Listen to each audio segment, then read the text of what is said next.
So can we start? From the live stream to the And chat. we are we are live now. So yeah, you go. Okay. Thank you. So good morning to everyone. I'm TERESA GIANI. I'm a pediatric rheumatologist from Florence, Italy. And I want to thank the organized committee for this kind of invitation. And it's a pleasure for me to share this session with my friend, Professor JELUSIC from Zagreb. We will talk about joint and skin. That is a very interesting argument in pediatric rheumatologists. We usually have to deal with joint, but when skin is involved, frequently things are more intriguing and interesting.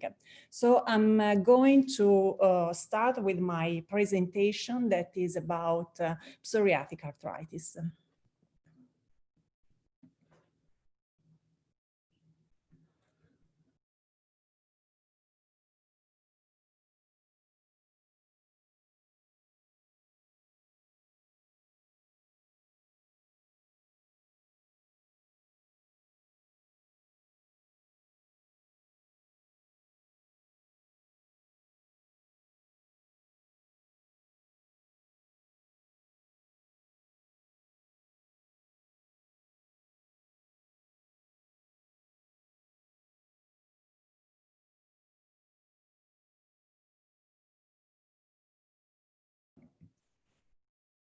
Can you hear me?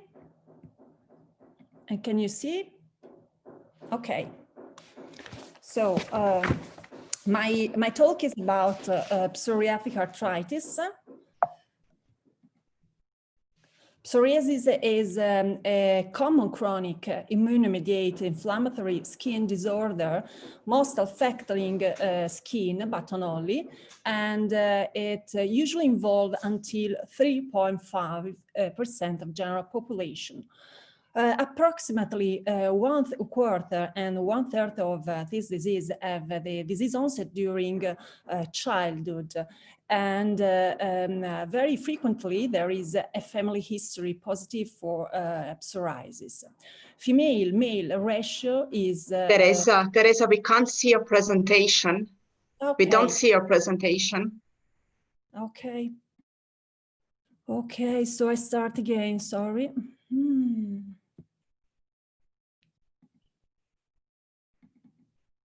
Now? Yes, now it's perfect. Just now we can hear, we can see, sorry. So you heard, but you didn't see it. Okay, sorry for that. So, okay.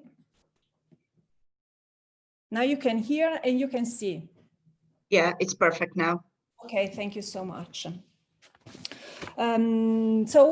Psoriasis is a very complex pathology because it's frequently associated with many other diseases such as obesity, diabetes, hypertension, hypertriglyceridemia, arthritis, and psychiatric disorder. This is the primary lesion of psoriasis, as you can see, is a well-demarcated lesion.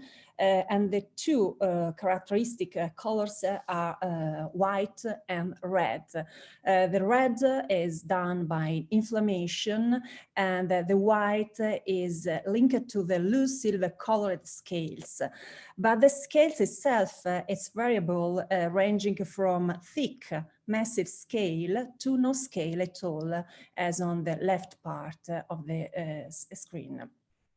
Lesion may vary in number, size, and degree of inflammation, and usually are symmetrically distributed and may be associated with itchy and uncomfortable sensation and may be bleed easily. These are the most common subtype of psoriasis. The most common in pediatric ages, the plaque psoriasis, followed by Guttate, scalp psoriasis, and finally pustular psoriasis. Usually lesions are located in elbows, knees, but also scalp, umbilical area, and the gluteal cleft may be involved. And In pediatric, the manifestation of psoriasis may vary on the basis of the age. So as an infancy, we can find the involvement of the upper area. In younger children, very often we can find lesion thinner and smaller respect to adults. And very often we have the involvement of the scalp, but also the flexural areas and the face. So have a look always around here, behind the ear, and sometimes also inside the external canal, where this condition can be misdiagnosed as an otitis externa. Another not infrequent site is the upper eyelids, where psoriasis appear with a pale color, appear pink with a very fine white scales, involving especially the middle side of the eye, and it can be easily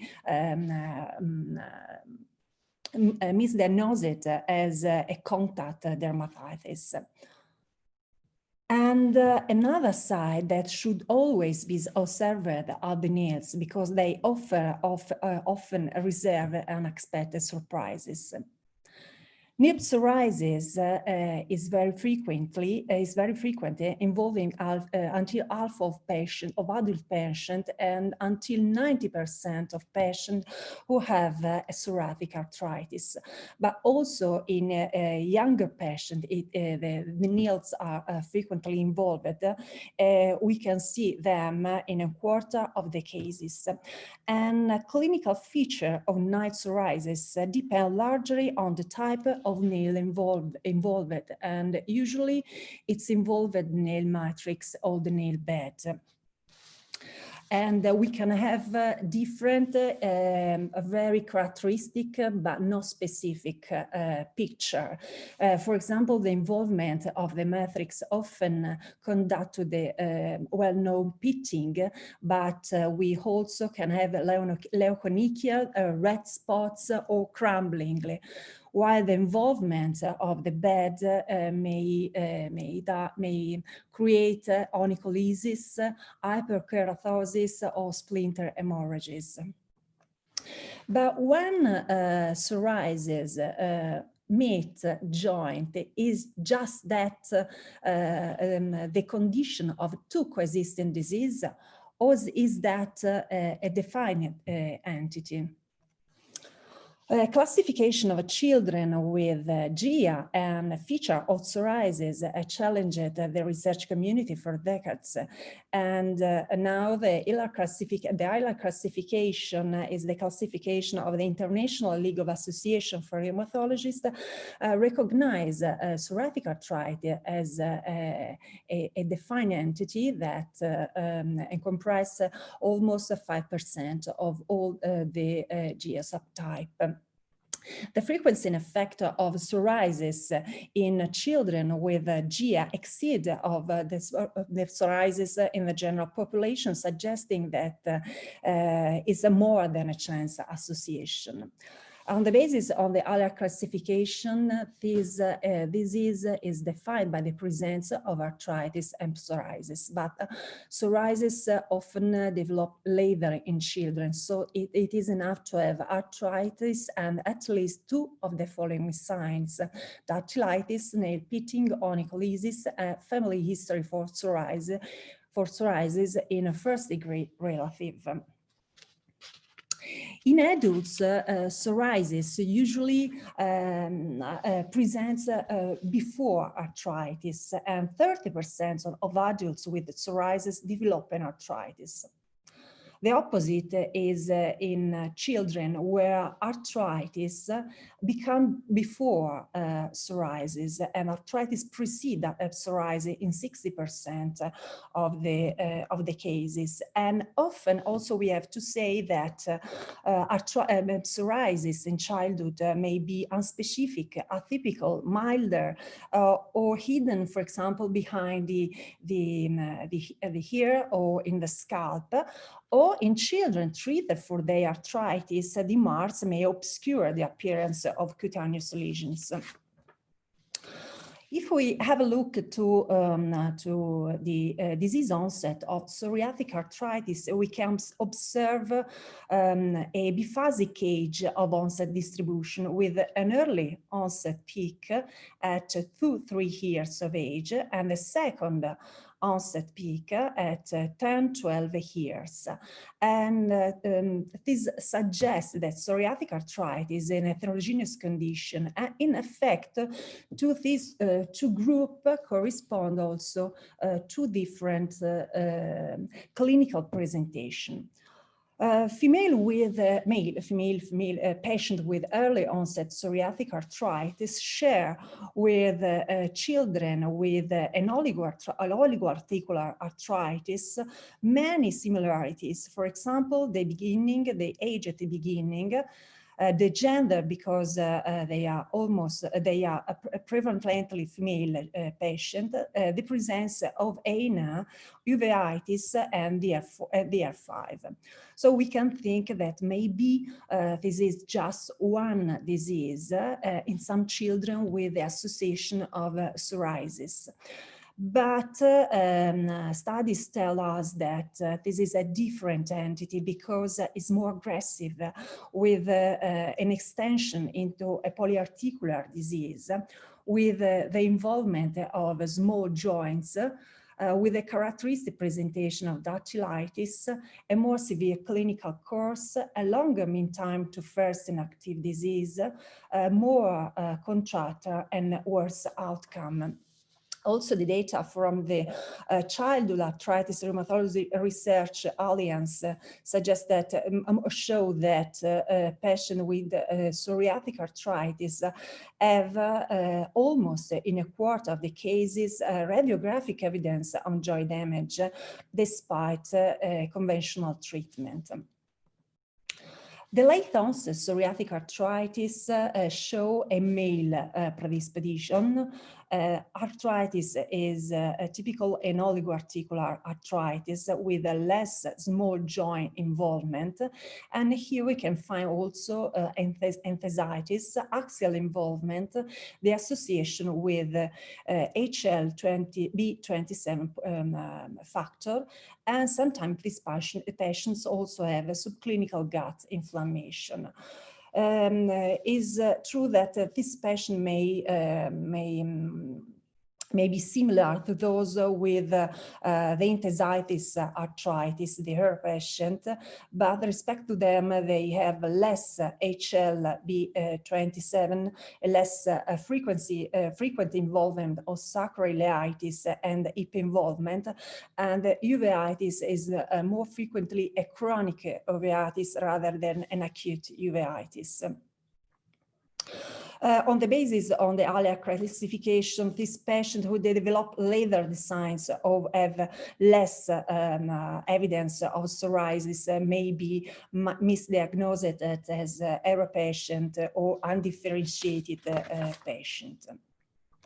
Emphasis is one of the most characteristic sign in this patient, especially in the adult counterpart, where this sign is present until half of the cases. And but it may be difficult to be observed because characteristics may overlap to those induced by the mechanical stress, and sometimes enthesitis may be pouchy symptomatic, so it needs to be searched. It is typical associated with pitting and may be associated with a worse clinical outcome. It's an important sign in adult, so it is identified as one of the 6 signs to be analyzed in adult center. And it is thought to be the epicenter also of the pathogenesis of this disease. Entasis have the role to dissipate the stress, and maybe the stress is the trigger that induce cytokine production in this disease. And maybe enthesitis is also the link between nail and joint. For example, here, the extensor tendon is fixed with the matrix of the nail and then cross the distal interphalangeal joint, so maybe driving also the inflammatory process.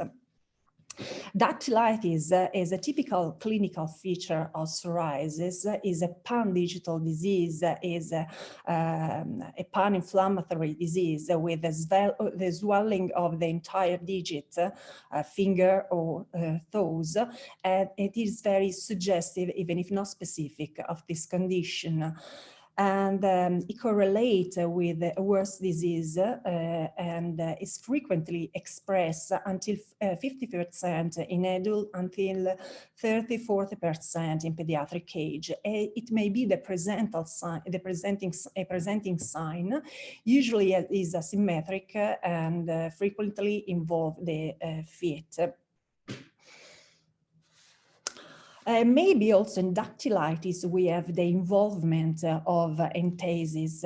The dactylitis is mainly linked to the tenosynovitis of the flexor tendon, and studies with high resolution MRI show that there is not a clear enthesitis at flexor tendon, but a diffuse enthesopathy at the pollen related to the flexor tendon. Juvenile psoriatic arthritis as the counterparty in adults is a complex disease.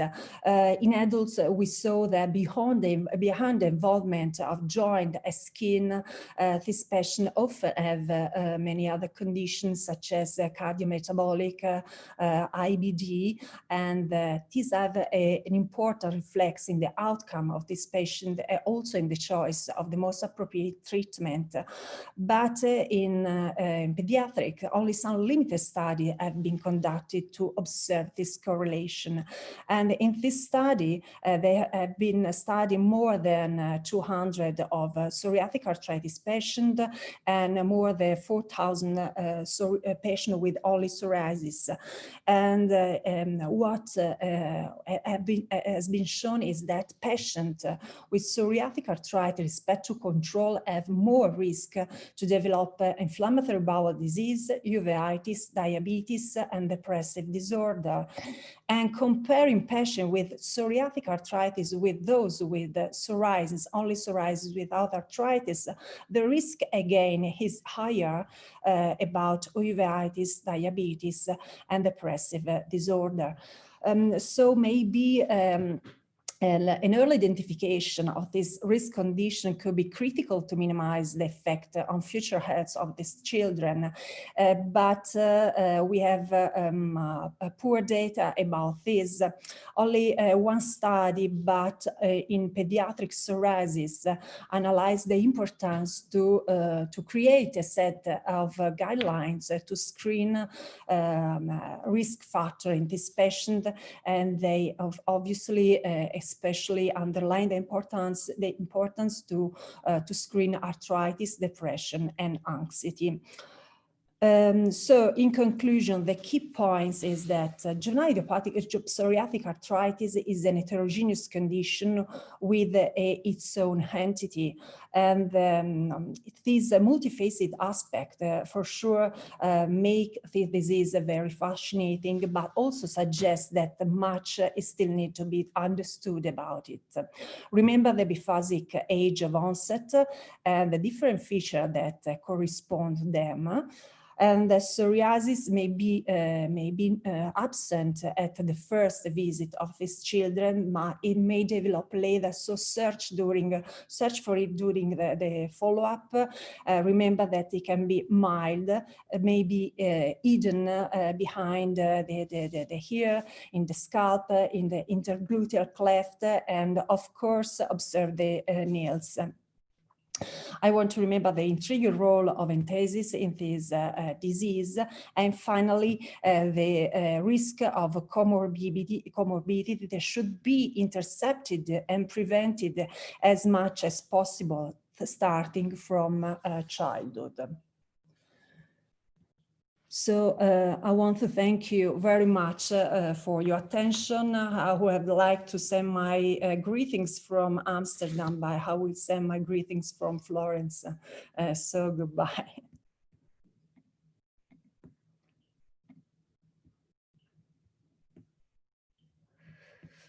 Okay.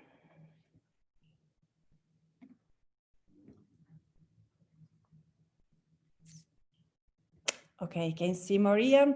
So Maria, I think that you can begin your presentation. I leave the floor to you.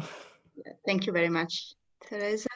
A moment, please. I have to find first. Okay.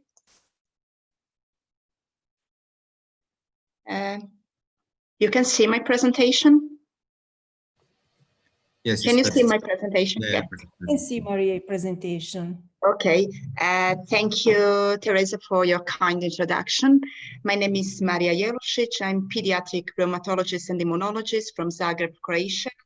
And today I'm going to talk about vasculitis in joints, better to say vasculitis and musculoskeletal involvement.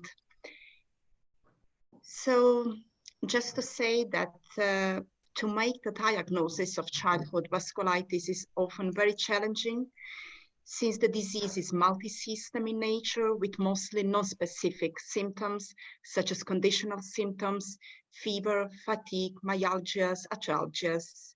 So for the diagnosis and for the treatment, we often need multidisciplinary team, consist of rheumatologists, dermatologists, cardiologists, nephrologists, gastroenterologists, etc. The annual incidence of primary childhood vasculitis is approximately 50 per 100,000 children. The most frequent children is IgA vasculitis, used to call Henoch-Schönlein purpura, and on the second place is Kawasaki disease. So in the last 10 years, better to say in the last 15 years, the last 15 years has seen significant advances in the field of pediatric vasculitis. First of all, it is development of classification criteria according to EULAR, European League Against Rheumatism, Press Pediatric Rheumatology European Society, and Printer Pediatric Rheumatology International Trail Organization. Then development of tools to assess clinical disease activity. It is Pediatric Vasculitis Activity Scale, PVAS, and tools to assess disease outcome, pediatric vasculitis damage index, then therapeutic advances and identification of a special group of vasculitides, so-called monogenic vasculitis, where mutation, better to say genetic variants in one gene cause vasculitis. So let's start with the classification criteria. Just to repeat, according to EULAR Price classification criteria, the childhood vasculitides are developed in 4 groups. The first group is predominantly large vessel vasculitis. Then the second group is predominantly medium size vessel vasculitis. In this group, we have Kawasaki disease, the second most common childhood vasculitis. Then the third group is small vessel vasculitis, divided into 2 subgroups, granulomatose and non-granulomatose. In non-granulomatose subgroup, we have IgA vasculitis, the most common childhood vasculitis.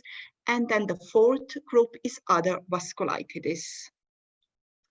So today we are going to talk about connection between vasculitis and joint vasculitis and musculoskeletal involvement.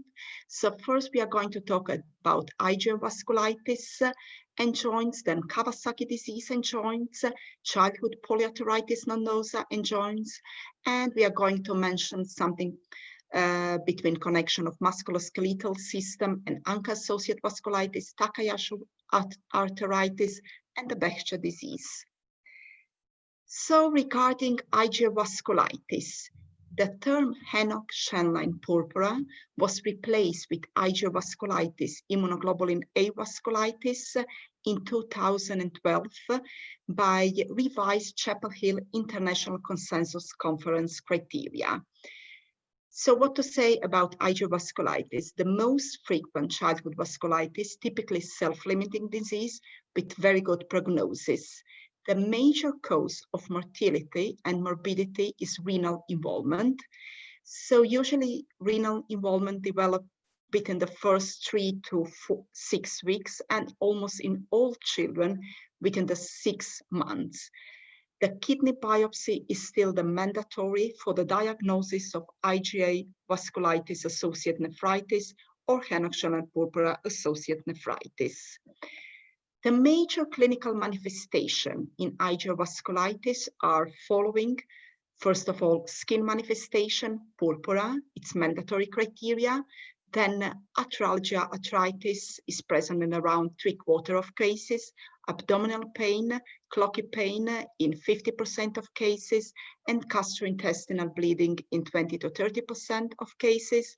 And then the renal disease develops in around 20 to 60% of children, and in adults in almost 70 to 80% of adults.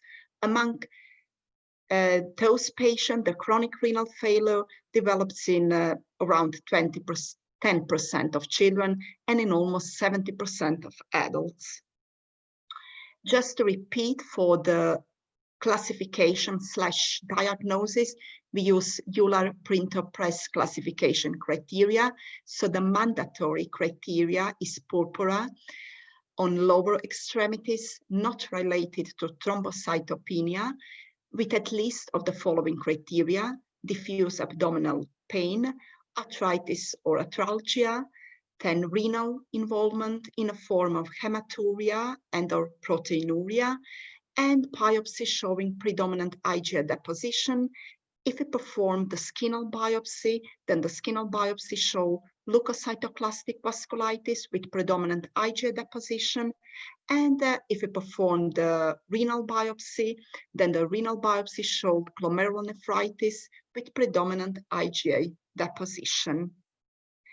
Here we can, on this picture, we can see a typical purpuric rash on the lower extremities, also affecting gluteal region.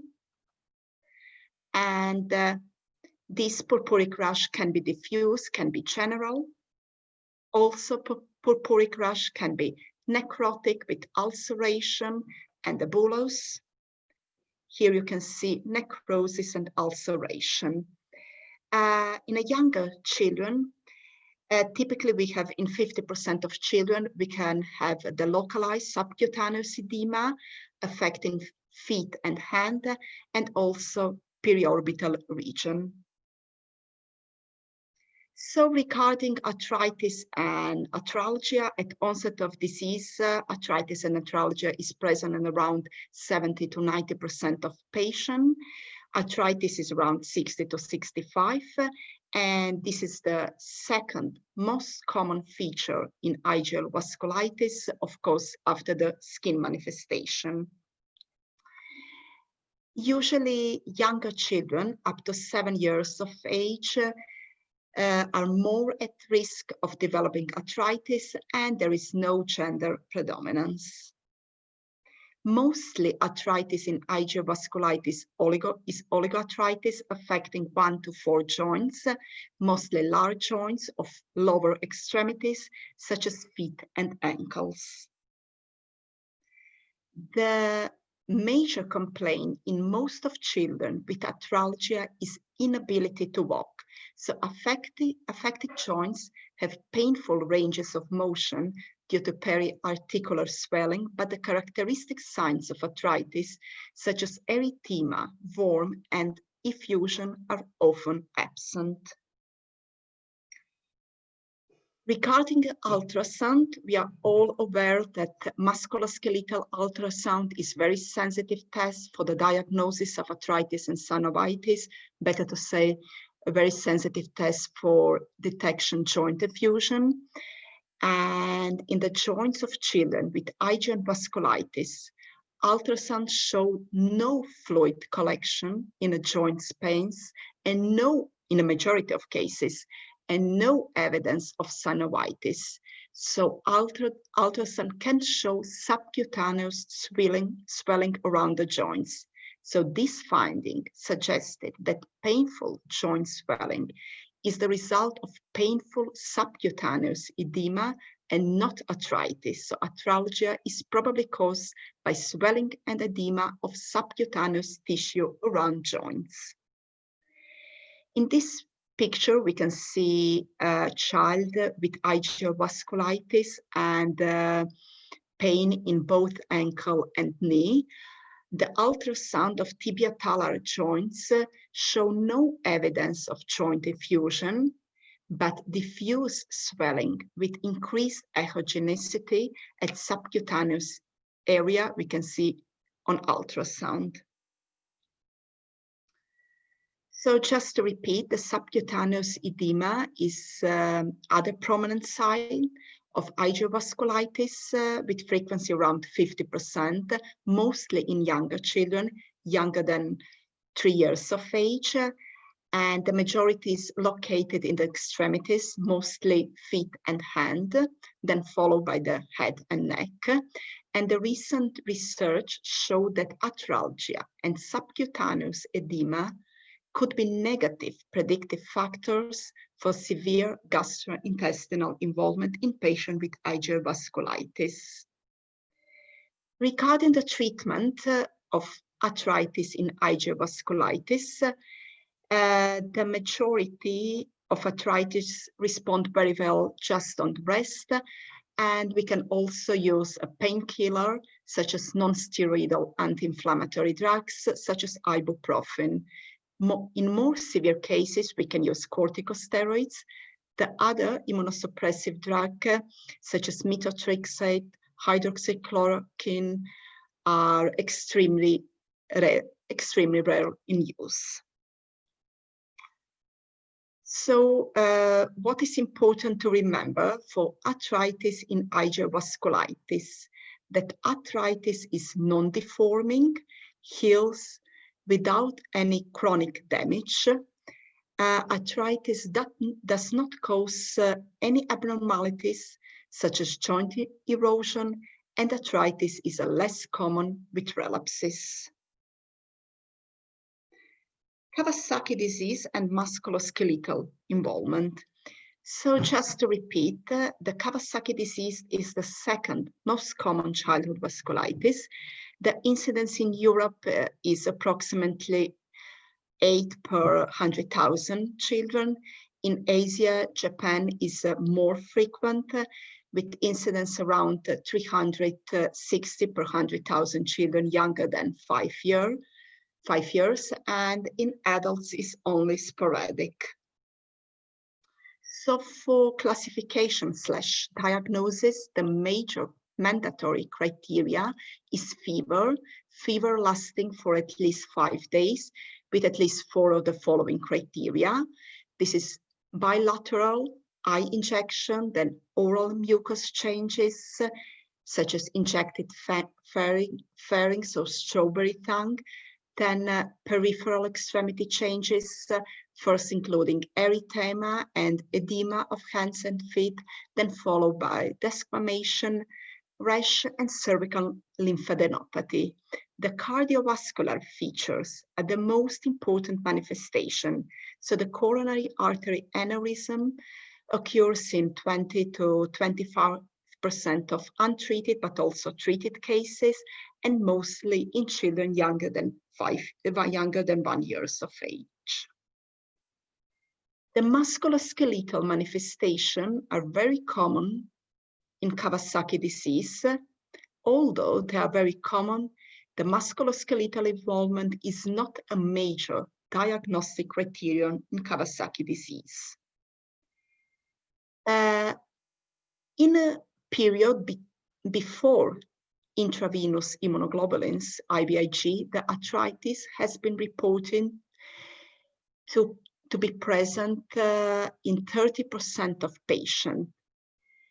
In IVIG periods, the prevalence of arthritis decreased to 7% due to anti-inflammatory effect of IVIG.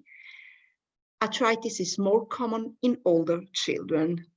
So arthritis in Kawasaki disease could be divided into two types. One is early onset arthritis, commonly seen in period before IVIG, and then late onset arthritis develops on the 10th day or later of disease.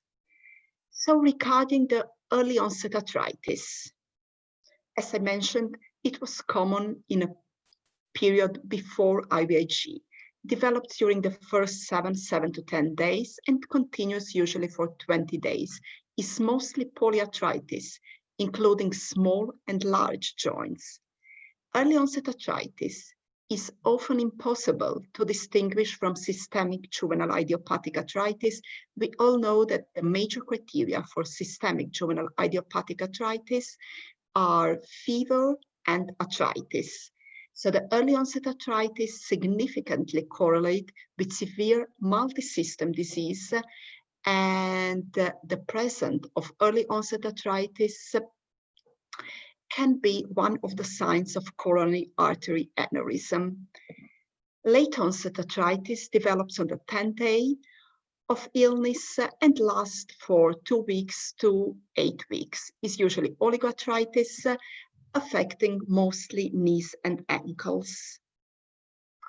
The mechanism of arthritis in Kawasaki disease is still not completely understood. It is believed that arthritis is triggered by the inflammatory cascade, and inflammatory phenomenon, which was noted in synovial fluid, support the inflammation cause of arthritis. So the recent research showed that inflammatory cytokines such as IL-1, IL-2, interferon gamma, TNF-alpha have been increased in acute phase of disease. Also the serum matrix metalloproteinase, which is associated with the joint destruction and remodeling of connective tissue, is also increased in acute phase of disease. So it appears that inflammatory reaction, inflammatory cascade of arthritis develop during the acute stage of disease, during the febrile stage of disease, while clinical symptoms of arthritis become apparent after this febrile stage of disease. Regarding the MRI and arthritis in Kawasaki disease, on MRI can show the synovial hypertrophy in patients with arthritis, and this synovial hypertrophy reflects hyperemia and synovitis, which is hyperemia and vascularization, which is commonly observed in juvenile idiopathic arthritis. In contrast to juvenile idiopathic arthritis, as MRI showed no bone erosion, no bone marrow edema, and no progression to joint destruction. So the presence of arthritis in Kawasaki disease may result in diagnostic confusion, especially to juvenile idiopathic arthritis, and delay the diagnosis and the treatment of children with Kawasaki disease. So here we can see the MRI findings of children with Kawasaki disease with late onset arthritis. The MRI showed the moderate amount of effusion of the both hip joints. So what is important to remember regarding the arthritis in Kawasaki disease? It is generally self-limited, painful. The joints are cool but swollen. Synovial fluid has a lesser inflammatory reaction. Arthritis responds very well to a short course of non-steroidal anti-inflammatory drugs. No chronic arthritis has been reported, and arthritis heals without any sequelae. Now we're going to mention something between childhood polyarthritis nodosa and musculoskeletal involvement. Just to repeat, the childhood polyarteritis nodosa is diagnosed according to Euler printer-press classification criteria.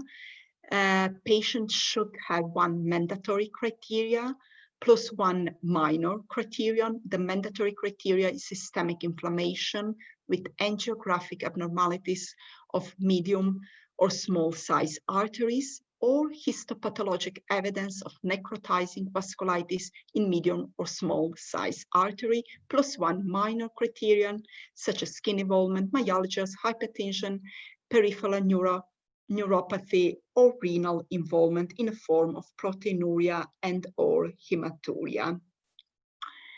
So the musculoskeletal features in form of arthralgia, myalgia, and arthritis are very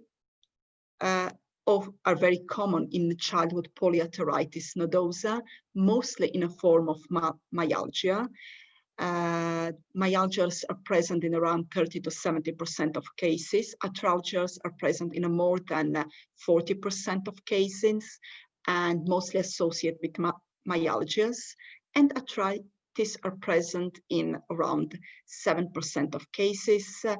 Is mostly oligoarthritis affecting knees and ankles. So the chronic polyarthritis with morning stiffness mimicking juvenile idiopathic arthritis has been reported. And on this picture, we can see arthritis on the knee and erythematous lesion in a girl with cutaneous polyarteritis nodosa. Arthralgia in the area of cutaneous involvement is relatively common in patients with cutaneous polyarteritis nodosa, while arthritis, especially destructive arthritis, is extremely rare. So on these pictures on CT, we can see CT of the feet with extensive erosive changes in the midfoot and the subtalar joints in patients with cutaneous polyarteritis nodosa. And at the end, something regarding the less frequent vasculitides and musculoskeletal involvement. So according to ANCA-associated vasculitis and musculoskeletal involvement, the musculoskeletal features are present in 30 to 50% of children. Arthritis in 1/3 of those patients, mostly affecting large joints. Arthritis is usually associated with disease activity and symmetrical arthritis. And false positive rheumatoid factor can lead to incorrect diagnosis of juvenile idiopathic arthritis, or in adults in the diagnosis of rheumatoid arthritis. The Takayasu arteritis, the musculoskeletal features are present in around 10 to 40% of pediatric patients. Arthritis is mostly asymmetric oligoarthritis involving the large joints, and a Behçet disease, the musculoskeletal features are present in around 30 to 40% of pediatric patients. Arthritis is non-erosive and does not cause any deformity and usually affected knee and ankle. So at the end, what is the most important to remember? The musculoskeletal involvement in a form of arthritis, arthralgia, myalgia is common in childhood vasculitis. Arthritis is mostly non-deforming, heals without chronic damage, does not cause any abnormalities such as joint erosion, responds very well to a short course on non-steroidal anti-inflammatory drugs, and please remember the presence of arthritis may result in diagnostic confusion, especially to juvenile idiopathic arthritis, and delay the diagnosis and treatment of childhood vasculitis. Thank you for your attention.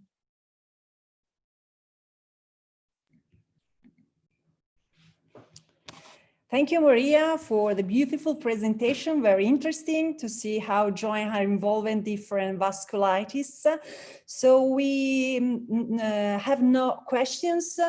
And I think that we can close. Before, I would like to remember that at 2 p.m. The pediatric rheumatology section will go on with our colleagues, so please follow them. And I want to say goodbye to everyone and thank you to have been here with us. Goodbye, Maria. Thank you again. Thank you very much, Bye. Teresa. Thank you all. Okay.